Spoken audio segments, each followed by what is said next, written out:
This deity was banished from the realm of deities as he was the culprit behind the grave incident later dubbed the Blood Sky Incident.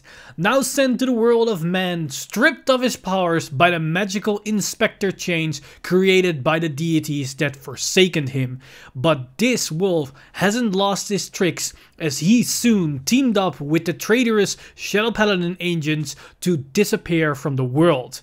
Now in hiding, Fenrir experiments to unlock his powers to seek revenge on his former kin. Mythic Beast Fenrir is back, and with him the old toolbox and combo heavy playstyle he is known for, including some revelation shenanigans. And this time he packs quite a punch with 3 very powerful abilities. Fenrir's first ability allows him once per turn to soul blast any amount of cards from the soul to search any card from deck that has the same grade as the sum of the soul blasted cards.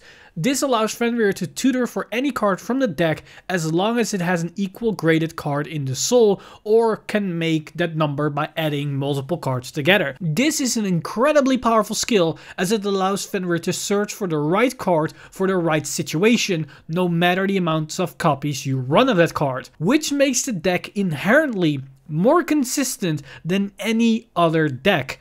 But this is just a start, as when Fenrir attacks, he can soul blast a card to give himself an increase of 10k power. This allows Fenrir to come in swinging with solid numbers, and when combined with the force marker can add some nice side column pressure to it, or give Fenrir an inherent crit to complement the power increase itself. Now Fenrir's third and final ability allows him once a turn for the cost of a single counterblast to superior call a card the moment it is sent to the drop zone from the soul. This allows Fenrir to create a field when using its first ability to tutor for any card, or he can even combine it with its second ability to create multi-attacks during the battle phase. All 3 abilities are very powerful as a separate unit, but when combined together allows Fenrir to use a multitude of strategies and combos which are dictated by the supporting units around him and the playstyle of the card fighter. The card fighter's playstyle is something you control, so we now explore the other half, which are the dedicated support units for Fenrir himself. And we start by looking at Fenrir's best asset, an evolved form of himself, Mythical Destroyer Beast Vanguard. This unit gives Fenrir a useful control option as we can utilize him multiple times a turn, as this is even better when taking his second effect in consideration. We can use him to stack the deck and fill the soul with specific cards, which is pretty useful as that fuels Fenrir's engine, and because it goes towards the soul, we not only open up a circle for a mid-battle call, but we can even soul blast the same Vanguard with Fenrir to recall him to the same exact circle and then use both his skills twice in a single turn. And next turn we can soul blast the Vanguard to search out another copy from deck and recycle this turn after turn after turn. Vanguard allows us to stack the deck to some extent, but another card that allows us to do this is Prometheus of Dancing Lights. This is a great early game play for building soul and increasing trigger pressure, but it's also a nice late game card as it makes our Vanguard a solid 28k unit, but he himself can be a good 15k attack, so can hit without needing a booster, thus opening up more options with Fenrir's multi-attack plays. With all the soul build up we need to do something with it, and Fenrir isn't the only toolbox option we have, as we have Unappeasable Bitter Gleipnir. This card allows us to have full access to our soul. So where Fenrir uses the soul to get access to the deck, Gleipnir just takes the more direct approach, and this can be useful with the Grade 3 Searcher as it allows you to write it and then call it on turn 2, gaining 2 shots off of a single Searcher. His Soulblast skill is also useful as it opens up different lines of plays, as we don't have to call off of Fenrir's ability and could potentially combo off of Gleipnir himself. Now we also need some soul charge options, and a great fit for Fenrir is Strongbow of the Starry Night Ulixius. This not only gives us some extra draw power and soul, but it puts itself into the soul, which makes him as useful as Vanguard as we open up the circle, and we can potentially recall him if we wish to do so. Another very powerful soul charge option is Mythic Beast Hati. This can be a solid booster, but in the early game can accelerate your soul count, and when combined with Gleipnir, we can propel our soul generation into the next level. The final soul charge option is Assistant Sorcerer Comnis. This is a mix between Hati and Prometheus of Dancing Light. It can generate some soul in the late game, and it can can give Fenrir a nice 5k power buff.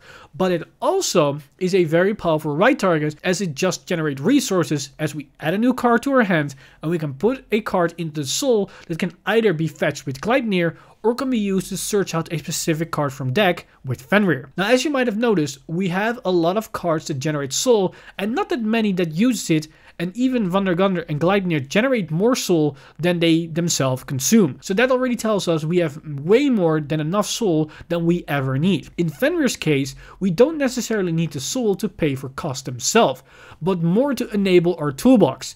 The more soul we have, the higher the chance we have the specific card in soul we want to fetch out with Fenrir or Gleipnir, or that can be searched out for a card from deck that we need. Now for Counterblast, this is also not necessarily an issue, as the only card that uses Counterblast are Gleipnir and Fenrir, and you usually only use one Counterblast a turn, so even without a good countercharger in Genesis, won't impact Fenrir as much as you might think. In the realm of triggers, we typically go for the default 8-4-4 split, as Fenrir is not really a high roll deck, but more an overall consistent engine. But with the added deck manipulation, you might be able to make an argument for more than 8 crits, and this is especially the case for a specific variant of Fenrir, which we will discuss in a moment. And just like Fenrir that uses his abilities in various ways, we can use our force markers in multiple ways. Both Force 1 and 2 have good synergies with Fenrir. Because we can multi-attack on a single column, we could stack Force 1 markers to make our Vanguard attacks go to 23k or higher for each one. But seeing as Fenrir can achieve solid numbers on its own, makes the argument that Force 2 could also be an option, as making Fenrir a double crit 28k or higher Vanguard attack every single turn might be a bit much over the course of a fight, especially when you put Force 2 on the side column that swings twice. So experiment with your list to uncover which force marker works best for you in different scenarios. The core idea of the Fenrir deck is to utilize Fenrir's tutor ability to search out your win condition or your main combo card, and utilizing his unattacked soul-blast skill to multi-attack turn after turn. The best target are cards that either clear themselves from the board, but ideally puts themselves into the soul, which are Vanguard and Ulixius. Each have their own upsides. Ulixius allows you to draw more cards, where Vanguard allows you to stack triggers and set up the soul for future plays. And in Vanguard's case, the second attack after the Vanguard swing allows you to potentially set up a defensive trigger for your opponent's turn. And for both these cards, you don't have to redraw them next turn, as you can Soul Blast them with Fenrir to search out another copy from the deck. Another tip: when you're in a pinch, you can Soul Blast your starter to search out a draw PG to try and survive your opponent's next turn. Now, of course, Fenrir isn't the only card this deck revolves around. Another very powerful engine piece is Gleipnir. His first ability is very powerful, as it allows you to generate a lot of value in the early game. Any grade 1 that has a specific Vanguard and Rearguard Circle skill can both be used in one game without the need of drawing more than one copy. This works especially well with the grade 3 Searcher and Comnist. His second ability is very useful in altering your attack pattern, as usually we use Fenrir to get an extra attack. But normally Fenrir is our strongest attack, so we rather want to wait as long as possible to attack with him. So now we can attack with a side column, attack with Gleipnir, recall a unit, and then decide on which we want to use first, the recalled unit or the Vanguard itself. So now that you understand the basics, let's take a look at 3 different variants of Fenrir that all have a different flavor to them to make them unique from one another, and we begin with a more basic one that still adds a little bit of spice in the trigger department. So as we can see, we have a very straightforward list with the entire core we just discussed, with the addition of course, the grade 3 Searcher, Mythic Beast Skull. We know how good he can be in Fenrir, as he allows us to search our first copy of Vanguard to kickstart our combos, or it can find our new win condition. Now, that said, we see a big change, as we can see that we run 12 crits, with the important factor of 4 of them being the Sentinel variant. This all has to do with our new win condition, which is Eternal Goddess Iwanaga Hime. This card allows us to cycle through our deck, but more importantly, it allows us to create a strong beater on this side column. And this is why we want to play the Sentinel crits, as when we use them in combination with Iwanaga Hime, she gains a whopping 60k power, which is pretty good. If we combine this with Force 2, we can have a pretty deadly attacker, especially if we combine it with 2 Vanguards that searches for more crits.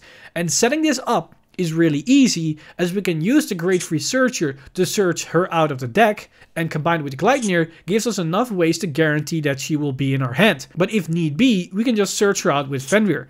As for the Sentinel crit, we ideally want to drive check it in the early game, but if we soul charge it, we can fetch it out with Gleipnir, but we can also soul blast our starter with Fenrir to just search it out from deck. So as you can see, it's very easy to set this up turn after turn. Further than that, the deck is pretty self-explanatory with the already given information. Now for the second build, we're borrowing some engine pieces from the Astral Poet deck to give Fenrir some extra firepower, which is pretty unique to the Fenrir's design. So in this list, we drop some cards to make room for the Astral Poet cards that allows Fenrir to tap into their potential.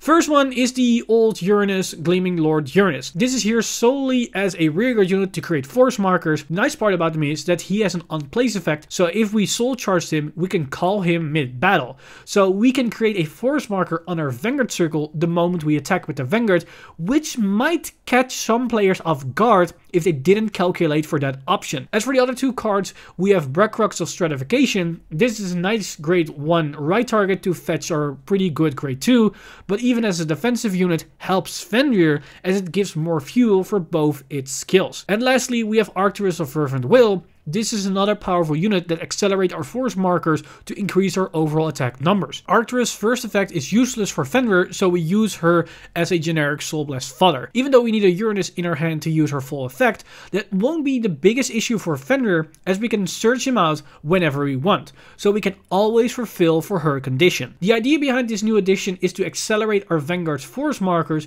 so we make Fenrir a PG or GG attack, as seen as he can easily stack the deck with crits. Brackrux isn't necessarily here to secure the right target, but it's a nice bonus to have. She's mainly here so we have more defensive options, as well as Fenrir fuel and to empower Arcturus. Arcturus is here mainly to give us more draw power as well as the marker generation. And Uranus is here to increase the potential of both Brackrux and Arcturus, as well as the generating of even more force marker. Now that we've seen two very interesting builds, it's time to bring in the real spice with the third and final build, as we combine Fenrir with yet another archetype. This time, not so much for power gain, but more for pure, unadulterated aggression. As we can see, this time we have the Fenrir core mixed with the Regalia units, and this gives Fenrir a very powerful win condition. First off, we have Cosmic Regalia CEO Yggdrasil. Yggdrasil allows us to turn any unit into a booster, which doesn't mean anything for this deck except for Norn. And secondly, we can use Yggdrasil to search for Norns, which means we have yet another unit that searches our deck. So we can use Fenrir to search out an Yggdrasil, which searches out a Norn for us. Now, speaking of Norn, this is our most important card, as Regalia Fate Norn enables us to go beyond the 4th attack limit of Fenrir. We can use her to restand our Yggdrasil and even give it an extra bump of power. So the idea is to use Yggdrasil to call it a Norn and give that Norn a gauge, which then can be used to restand an Yggdrasil. So we use a single counterblast to call it a unit and to generate two 23k attacks, which allows us to swing 5 times in a turn, which is pretty solid. Now, if the Norn survives the turn, we can use the Norn to give 2 cards a new gauge, which can be yourself and another Norn.